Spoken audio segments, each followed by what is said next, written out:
Avez-vous déjà pensé que s'endormir en priant le rosaire pourrait être plus qu'une simple fatigue? Peut-être avez-vous déjà vécu cela, et vous êtes-vous demandé si vous faisiez quelque chose de mal, ou si votre foi n'était pas assez forte. La vérité, cependant, est que cette expérience a un sens bien plus profond que ce que vous imaginez. Le Padre Pio, l'un des plus grands saints de l'Église, comprenait comme personne les défis auxquels nous faisons face lorsque nous essayons de rester concentrés dans notre prière. Et il avait un enseignement crucial à vous transmettre, qui va changer votre vision de la prière et de la lutte spirituelle. Ce que beaucoup ignorent, c'est que, dans certaines situations, même la fatigue peut faire partie d'un plan divin. La Bible nous enseigne que notre lutte n'est pas contre la chair et le sang, mais contre les puissances spirituelles. Et ce que beaucoup ne réalisent pas, c'est que ces moments de somnolence peuvent être un signe que la bataille spirituelle est plus intense que jamais. Padre Pio, qui a traversé une vie remplie d'épreuves et d'attaques spirituelles, savait comment utiliser chaque situation pour grandir dans la foi et renforcer sa dévotion. Maintenant, il est temps pour vous de comprendre ce que cela signifie lorsque la fatigue envahit votre prière et comment réagir face à cela pour devenir plus fort spirituellement. La prière du rosaire est un moment de connexion profonde, mais avez-vous déjà remarqué à quel point il est facile de perdre son attention pendant ce temps de prière? Parfois, il semble que nos pensées vagabondent, ou même que la fatigue arrive de manière inattendue. Combien de fois, au milieu de la répétition des prières, un bâillement involontaire se fait sentir, comme si le corps demandait du repos. Cela n'est pas rare. De nombreux chrétiens ont déjà vécu cela, et il est important de savoir que ce phénomène peut avoir des racines plus profondes que la simple fatigue physique. Ce n'est pas difficile à comprendre. Avec tous les stimuli que nous recevons chaque jour, l'esprit se fatigue rapidement, nous faisant perdre le fil de la prière. Mais qu'est-ce qui se cache derrière cette fatigue et la difficulté à maintenir notre attention pendant le rosaire? Pour beaucoup, l'explication va au-delà d'un simple manque d'énergie. Peut-être que l'ennemi essaie de nous éloigner d'une pratique aussi puissante que la prière. Pendant le rosaire, lorsque vous commencez à prier, vous convoquez en réalité des forces spirituelles pour agir dans votre vie. Le mal, bien sûr, ne veut pas que vous fassiez cela. Et c'est pourquoi il tente souvent de nous distraire, nous forçant à ressentir une fatigue inexplicable, ou même à nous endormir pendant que nous prions.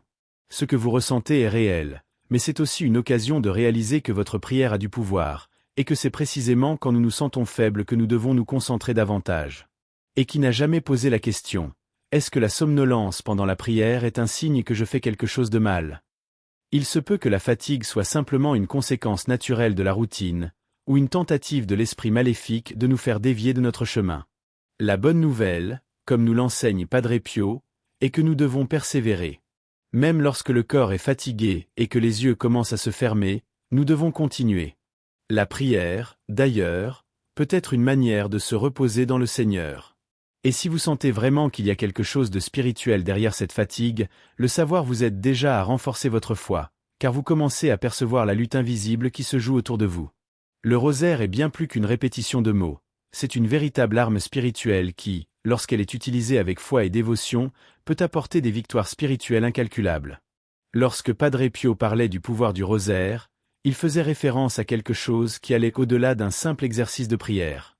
Pour lui, le rosaire ne seul procure pas la paix de Dieu, mais c'est aussi une protection contre les forces maléfiques. En priant, vous vous revêtez d'une défense invisible, mais réelle, contre les attaques spirituelles.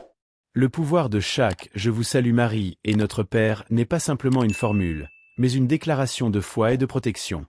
Un exemple historique qui confirme la force du rosaire est la bataille de Lépante, en 1571, lorsqu'une flotte chrétienne affronta l'Empire ottoman. Le pape Pie, avant la bataille, demanda aux fidèles de prier le rosaire, convaincu que la prière apporterait protection et victoire. Et, de manière surprenante, la victoire arriva. La bataille fut gagnée de manière inattendue, et beaucoup croient que l'intervention divine s'est produite grâce aux prières du rosaire. Cet épisode n'est pas un cas isolé. À travers l'histoire, de nombreuses victoires spirituelles et physiques ont eu lieu lorsque le rosaire a été prié avec foi et détermination, nous rappelant le pouvoir transformateur de cette pratique. Le rosaire ne doit donc pas être sous-estimé. Lorsque vous le priez, vous utilisez en quelque sorte une clé spirituelle qui peut ouvrir des portes de protection et de grâce. Le mal le sait et tente, à tout prix, de détourner notre attention. Mais la résistance à l'ennemi commence justement avec cette arme simple et puissante. Souvenez-vous, chaque prière que vous faites n'est pas vaine. Elle a le pouvoir de vaincre le mal, de restaurer la paix intérieure et même de protéger votre famille et votre communauté.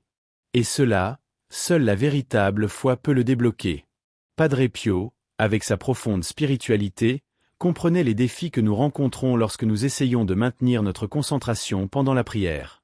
Pour lui, la somnolence pendant le rosaire n'était pas simplement une conséquence physique, mais une lutte spirituelle.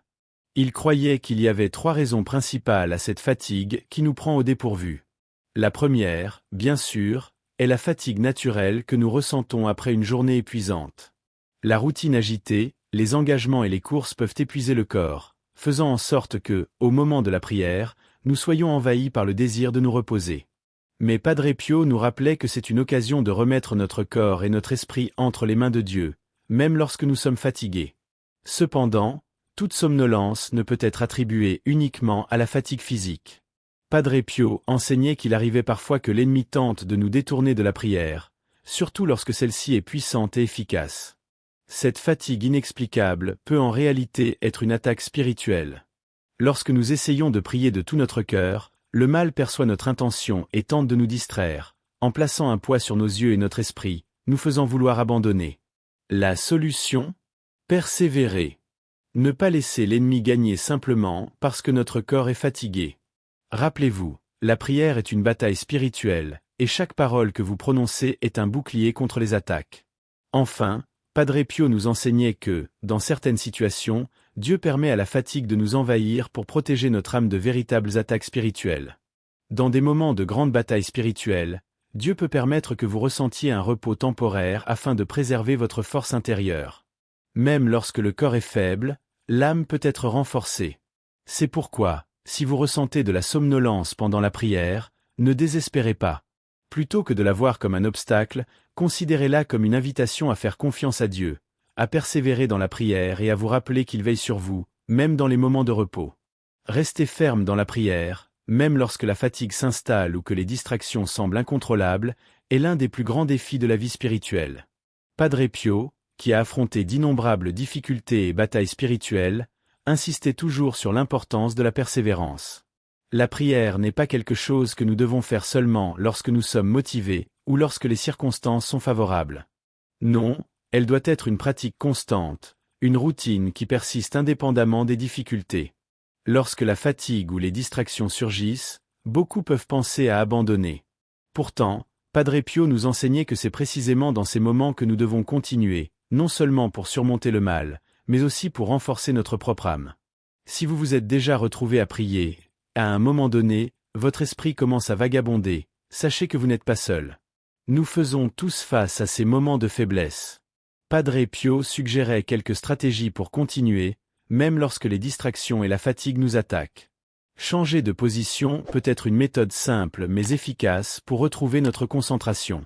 Si vous êtes assis en train de prier et que vous sentez votre esprit vagabonder, essayez de vous lever ou de faire un pas en avant. Ce changement physique peut aider à renouveler votre engagement et à vous rappeler le pouvoir de la prière. Une autre suggestion pratique de Padre Pio était de faire de petites pauses entre les prières, comme une brève pause pour respirer profondément. Cela aide à maintenir la concentration, en donnant au corps une chance de se détendre tout en maintenant l'âme fermement engagée dans la dévotion.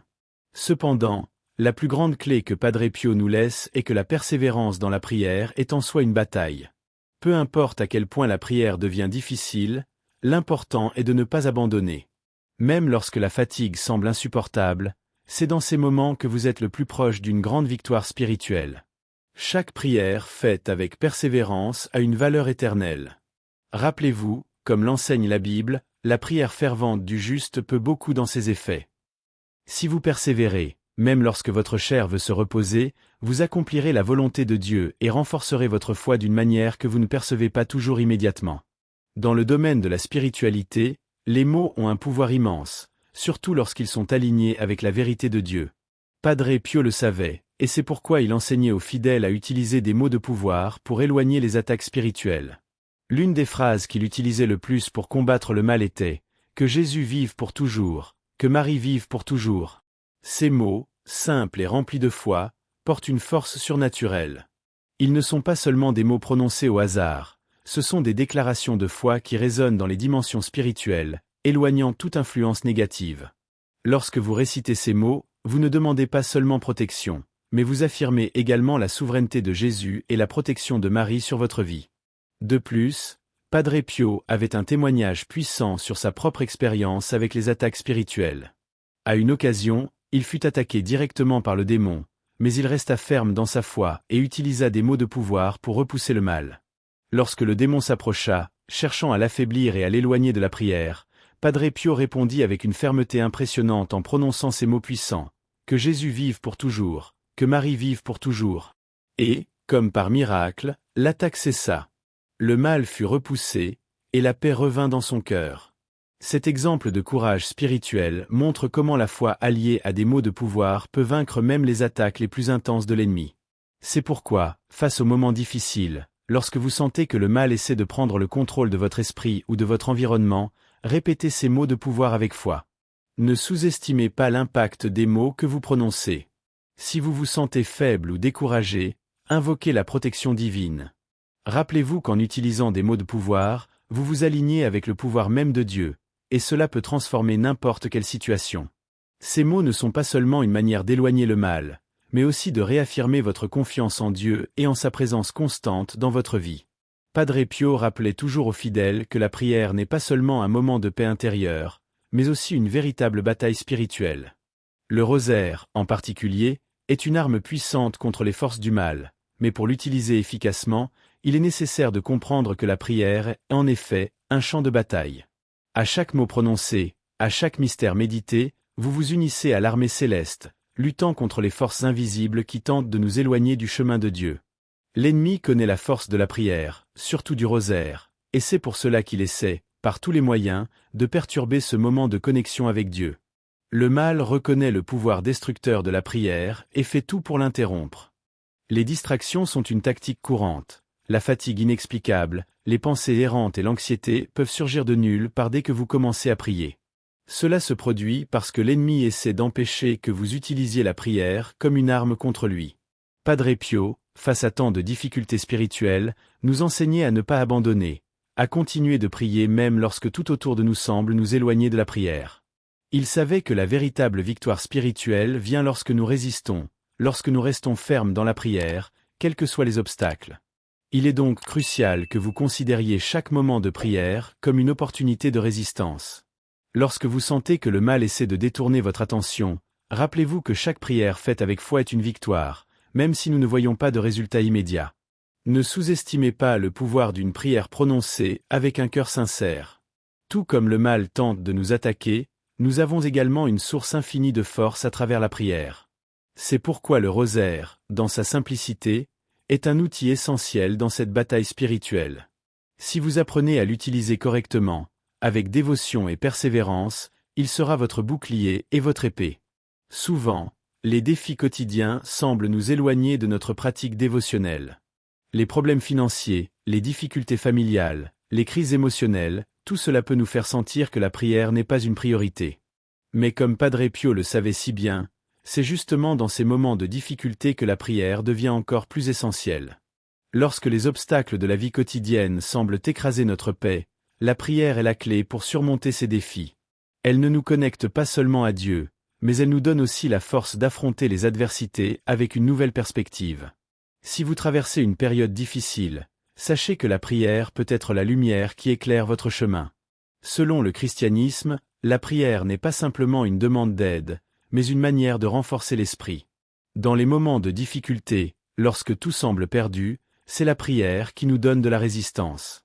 Padre Pio, dans sa propre vie, a affronté d'innombrables difficultés, allant de problèmes de santé à des attaques spirituelles, et il a toujours souligné que la prière était sa principale source de force. Lorsque les problèmes de la vie semblent écrasantes, rappelez-vous que la prière n'allège pas seulement le poids, mais elle renforce aussi votre foi. Elle nous rappelle que, indépendamment des circonstances, Dieu est toujours avec nous. Donc, si vous traversez une crise, ne la voyez pas comme un obstacle à la prière, mais comme une opportunité de plonger encore plus profondément en elle. Ne laissez pas les défis de la vie, aussi difficiles soient-ils, vous éloigner de Dieu. Rappelez-vous qu'à travers la prière, vous trouvez l'équilibre nécessaire pour surmonter les moments de turbulence. Dieu comprend vos luttes, et même lorsque vous n'avez plus la force de lutter, la prière devient votre bataille silencieuse, où il combat à vos côtés. Nous ressentons souvent de la frustration lorsque notre prière n'est pas répondue de la manière dont nous l'espérons. Parfois, la somnolence nous envahit ou nous avons l'impression que nos mots n'ont aucun effet. Pourtant, la promesse de Dieu pour ceux qui prient sincèrement est claire. Il voit le désir du cœur et comprend notre intention, même lorsque la fatigue ou la distraction semblent nous éloigner. Padre Pio nous enseignait que la prière est plus que des mots. C'est le désir sincère d'être en communion avec Dieu, d'ouvrir notre cœur et de se mettre à sa disposition. Même lorsque nous nous endormons pendant le rosaire ou que nous avons du mal à rester concentrés, Dieu comprend notre dévotion. Le Seigneur connaît notre intérieur, et il valorise chaque effort fait avec une foi véritable. Même si vous vous endormez en priant, ne vous sentez pas découragé. Dieu ne regarde pas seulement l'acte physique de prier, mais l'intention et le cœur qui se cachent derrière la prière. Cela est un grand réconfort pour nous tous, car nous savons qu'à travers nos faiblesses et limitations, Dieu accepte notre dévotion sincère. Padre Pio affirmait fréquemment qu'à certains moments, même les instants où nous n'arrivons pas à concentrer notre esprit sur les mots de la prière sont précieux aux yeux de Dieu, car il voit notre lutte intérieure pour nous connecter à lui. La prière est donc une manière d'offrir notre vie à Dieu, et il accepte cette offrande, peu importe les imperfections extérieures. C'est pourquoi ne renoncez pas à la pratique du rosaire ou de toute autre prière que vous avez commencé. Même si vous n'arrivez pas à garder le focus tout le temps, Dieu connaît la sincérité de votre cœur. Il comprend le désir d'être plus près de lui, et c'est cela qui importe vraiment. Continuez à prier avec la même intention, sachant qu'il accepte votre dévotion et, petit à petit, vous remarquerez la transformation de votre vie spirituelle. Lorsque nous prions le rosaire, nous ne prions pas seulement directement Dieu, mais nous demandons également l'intercession de Marie, la mère de Jésus. La confiance en Marie, en tant qu'intercesseur, est un élément puissant et fondamental de la prière du rosaire. Padre Pio, avec toute sa sagesse, savait que la présence de Marie était un grand refuge dans les moments de difficulté. Elle est la mère qui nous accompagne, nous protège, et qui intercède pour nous auprès de son Fils. Lorsque nous demandons l'intercession de Marie, nous invoquons non seulement une figure maternelle, mais aussi une force spirituelle qui, en tant que mère, ne cesse jamais de prendre soin de ses enfants. La prière du rosaire, donc, est aussi une manière de nous placer sous sa protection et de faire confiance à son aide spirituelle. Le témoignage des saints qui ont prié le rosaire et qui ont vécu des miracles et des transformations est un témoignage fort du pouvoir de l'intercession de Marie. Un exemple clair de cela est l'histoire de saint Stanislas Kostka, qui, en priant le rosaire avec dévotion, a vécu une guérison miraculeuse. Pendant sa vie, il a affronté une grande crise de santé, et c'est l'intercession de Marie, à travers la prière du rosaire, qui lui a apporté la guérison. Voici un témoignage parmi tant d'autres qui montre à quel point Marie, en tant qu'intercesseur, est capable d'intervenir dans nos vies de manière impressionnante, apportant grâce et miracles quand nous en avons le plus besoin. C'est pourquoi, lorsque vous priez le rosaire, rappelez-vous que vous n'êtes pas seul. Vous êtes en bonne compagnie, avec Marie à vos côtés, intercédant pour vous auprès de Dieu. Son intercession a un pouvoir immense, car elle est la mère du Sauveur, et son aide est essentielle dans la lutte spirituelle que nous menons tous.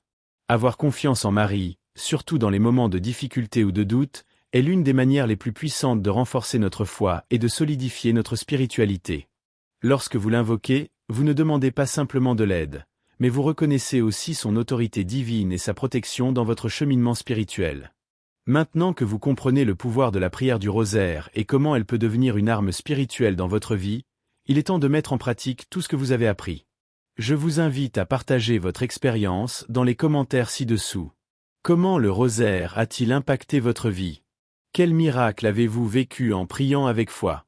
Il n'y a pas de meilleure manière de renforcer votre marche spirituelle que de partager avec les autres ce que Dieu a accompli dans votre vie. Votre histoire pourrait être la réponse dont quelqu'un a besoin pour persévérer dans la prière. Alors, si vous ressentez dans votre cœur le désir de partager, n'hésitez pas. De plus, si vous souhaitez approfondir votre compréhension du pouvoir du rosaire et des enseignements de Padre Pio, je vous recommande de regarder la vidéo complémentaire que nous avons préparée. Dans cette vidéo, nous explorons encore davantage comment le rosaire peut être un outil puissant dans votre vie spirituelle, apportant encore plus de clarté et de force à vos prières quotidiennes. Ne manquez pas cette opportunité de renforcer votre foi et votre compréhension de cette pratique si transformative. En faisant cela, vous ne vous contentez pas d'approfondir vos connaissances, mais vous vous connectez aussi à une communauté de foi qui partage la même quête d'une plus grande intimité avec Dieu. Enfin, rappelez-vous, le rosaire n'est pas simplement une pratique dévotionnelle, mais une bataille spirituelle constante. Chaque prière, chaque mystère, chaque Ave Maria est une occasion de combattre les forces du mal et de chercher la protection divine. Continuez d'être ferme, continuez à prier, et surtout, continuez à croire en la puissance de la prière. Dieu écoute toujours, et il verra certainement vos efforts et votre dévouement. N'oubliez pas de vous abonner à la chaîne et d'activer les notifications pour continuer à apprendre comment vivre une vie pleine de foi et de force spirituelle.